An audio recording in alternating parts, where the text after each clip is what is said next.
Malawian Camera. Naye jomba gogo ameneyo gogo wajiyawo koma nayenso watsuka nkamwali zampire ineziyayi nayenso ndithu kubwerako ndikung'anula takakurali aliyense ndithu akumva kwawa timvere mgogo ameneyo. Mwachifukwa chimene chobwana chakwera ndikudziwa kuti monga mmene ndanena kale kuti aliyense wachipani mdziko muno amene ali nkachipani kake olo akazi muchilumba akuti pa 16 September atenga boma azatipangira zakuti PDP atangumwa akuti pa 16 September akatenga boma azatipangira mwakuti awina na wonso yuniyo akabambe akutinso pa 16 September azapanga zakuti ndipo awina na wonso a DPP akuti iwowo atenga boma azapanga mwakuti awina na wonso a UDF akuti akatenga boma pa 16 September akuti mwakuti palibe amene akunena kuti ife tilepera kutenga boma ayi ndiye nanunso mukamanena kuti pa 16 September mutenga boma ndipo simukuchoka mpaka 2030 sizodabwitsa awo ndi maloto achumba achakwera iniyo ndi mmodzi amene mumafunika ngakhale pa ballot paper osabwerapo komanso ndi chiyani chimene mungamawauza amalawi lero lino mungamapita pa msonkhano muziwauza chani ngati akulepera chimwendo banda kulangula za nzeru m'misonkhano kumango bwebwetuka kumango limbana nkunyoza anzinzawo kunyoza zipani za anzinzawo m'malo mopereka mfundo kwa amalawi kuti awapangira chani kamene talepera chakuti zakuti takwaniritsa koma kungobwebwetuka ndiye nanunso mukubwera ndikubwebwetuka ine ndimati ndipemphe motere achakwera musakwiyitse amalawi chifukwa iniyo achakwera kungowina kwa mtundu inaliwonse dziko lizadziwa kuti mwabela mavoti dziko lapansi lizadziwa kuti mwabela mavoti African Union izadziwa kuti mwabela mavoti komanso SADC izadziwa kuti mwabela mavoti kotero iniyo simukupita paliponse mulibe mpata woti mungapezere mwayi wowaudzira amalawi pachina chichonse powapanga kampeni chifukwa manifesto anu munakwaniritsa wonse munalangula zonse koma zonsezo zimene munawalonjeza amalawi palibe chimene mwakwaniritsira ine pempho langa kwinu anthu apaki inu anthu apaki ndimaganiza kuti muli ndi nzeru komanso mumata kumuunikira munthu kuti ichi mwapanga bwino ichi mwalepera chifukwa manifesto aja akamapanga munthu jamumasayinitsa ndi inu apaki koma chodabwitsa nchakuti simunayambe mwayitana achakwera ndikwauza chilungamo kuti achakwera mwalepera kwatumikira amalawi mwachimodzi chomwe palibe chimene mwakwaniritsa ndiye mwachifukwa chimene achakwera kalani pansi manifesto mwalepera kwatumikira amalawi iniyo mwalepera basi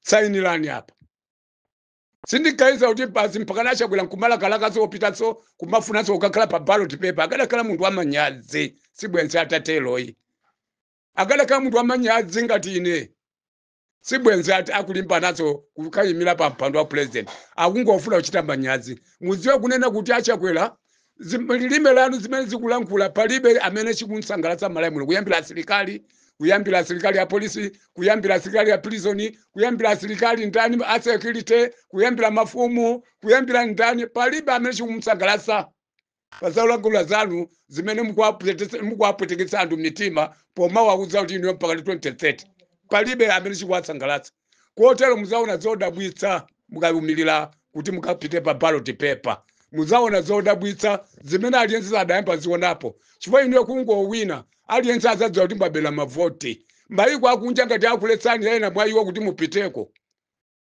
chifukwa chakuba kwanu ndi nduna zanu kuti simungapite kumayiko amenewo nkotheka bwanji kuti anthu akavomereze zoti iniyo mwapambana masankho sizingatheka achakwera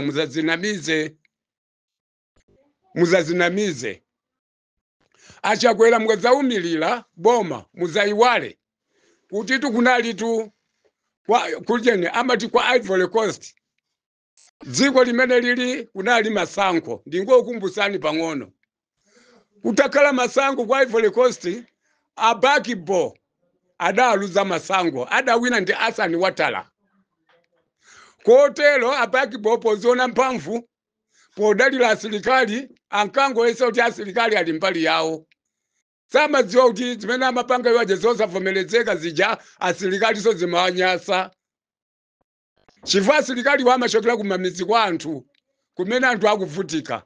Ndiye Abakibo atakanilira pa mpando kuti ine sindaluze pamene ataluza kale mpaka anayambisa mapokoso mdzikomo pogwiza ntchito mmene angatere poziona mphamvu. Koma chimene adachiona nchani? Abakibo anadabwa mpaka na pa nyumba pawo kwatinitsa mpaka anachosedwa ndi zipolopolo. Ndasilikali awo omwe aja amene amakatilaja mpaka adawachotsa. Asani Wataland wapasa upresident. Sindikudziwa kuti pano padapumanso kapena akupitiliza. Ndiye ndi chimodzimodzi niyo abwana achakwera. Ngati simudzavomereza kuluza kwanu, kusanjika umene muliko, mudzakuone ngati kunyumba kwanu kopanga inuyo ndi nyumba ya boma. Imene anthu ena azafuna kuyiteteza nyumbayo pokuchotsani wa uyo. Izo mudzapanzinamize. Ndiye popeza lilime silisiya mbuye wake. Pakamu sipasiya mbuye wake ndiye balotani zoti mkozi wapitiliza dziko lino. Koma kulepera kwa inu palibe mmalawi ndi aliyense ndi mmodzi yemwe amene angasangalatsidwe ndi kutiso inu azimva zoti inu mwawira kapena kuti mukuyimira. Palibe amene amasangalatsidwe chifukwa inu mwalepereratu kwatumikira Amalawi pachina chilichonse. Kotero Amalawi dziko muno ngati mukufuna kumva kukoma, ine ndimakukumbutsani tayang'anani kwa Nyamata atupele muluzi ndi chipani cha UDF chimene chinakwaniritsa pa zinthu zambiri zimene adalepera ndi pang'ono mu nthawi ya ulamuliro wa abambo ake. Kunali masafu 1, masafu 2, masafu 3, masafu 4. Kunali bungwe la Anti-Corruption Bureau limene lero lachosedwa ndi achakwelali. Kunali ombudsman. Kunali mabungwe afinka kandi achani ongongoza drama. Kunali maumwayi osiyana starter pack amene pabanja ngati muli pa anthu 4 or 5 onse amakalandira katumba pomabwera pa nyumba pabanja apa mapezeka timatumba 4 or 5 tama 50 kgs akazala kachimanga amakolola. Pamene lero lino achakwera achosa zonsezo Anti-Corruption Bureau anatseka imene anatseka komu limodzi linasala komu longo oyitanira anthu otsutsa boma la mtundu wanji limene dziko lapansi. Wonse wakuba amene ali mbomamo palibe ndi mmodzi yemwe amene anayamba amangidwapo kuti akhudzidwa tikatangale. Ndi mtsogoleri wa mtundu wanji amene dziko lapansi. Ndi boma lanji lopanda lishafu. Kuchosa cabinet ndi kusangaso ina kungokhala cabinet yomweyo ndi boma lanji limene lolo. Amayi ndi abambo anyamanda asungwana tizaphunzitsike ndipo tizaphunzitsidwe. Uyu munthu walepera kwa kutitumikira ife Amalawi. Amalawi tizamavutike ndi kuombera mmanja fiti. Ngati mukutengera mitundu bakhalani. Ngati mukutengera zipembedzo bakhalani. Ngati mukutengera chigawo bakhalani koma dziko li ndilatu tonse. Zosata zake mafuta amene mukuwaona inu azatu mukubagira dziko limene nkumate boma limene lilatonsa lazi ndi ulamuliro wachakwera mutatenga zingwanje. Mudziwe kuti muzipotekesa nokha, mupotekesa abale anu, mupotekesa ana achiyemwali anu, komwenso mupotekesa mtundu wa kwanu. Pongo ufuna inu anthu amene mukutumikira ndi zingwanje, kutumikira mimba zanu, pamene sizingakutangize ndi zilizonse. Pamawa zingwanjezo zizakulizani chifukwa zizakubwererani nokha. Achakwera ali nyutu kunyumba kwawo. Inu ndiwo ana wali nyutu. Inu mukuvutika kundende uko zingwanje zili mmanja. Bansop musamale. Aza kugwiseni ntchito anthu andale pokugwisani ntchito kukutumizani zingwanje. Ngati ndi umphayi vomerezani nthawi iyi yasala pang'ono. Yasala pang'ono zingwanje gonekani. Inu anzatu azingwanje gonekani azipani amene mukutumiza anyamata anu tazikakapana gonekani zingwanje. Dziko lino ndilatonse. Tizingomenyanisa mfundo. Osati zingwanjenso iyi. Tizingomenyanisa mfundo. Aliyense apitise mfundo pa ground.